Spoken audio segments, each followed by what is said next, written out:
對於今日下午喺大埔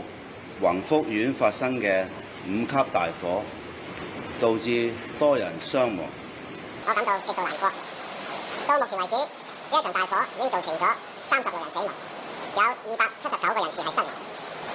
仍然喺醫院留醫嘅有29人，其中7人係危殆。我對死者致以深切哀悼，對死者家屬同埋傷者致以深切慰問。我哋會提供一切可行嘅支援。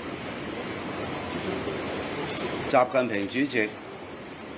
對於今次嘅大火高度重視，第一時間了解火災救援同埋人員傷亡嘅情況，向我轉達佢對遇難人員、殉職消防員嘅哀悼，對遇難家屬同埋受災人員嘅慰問，並且要求中央港澳辦同埋香港中聯辦支持特區政府全力以赴撲滅火災。我衷心感謝習近平主席嘅關心，我亦都感謝港澳辦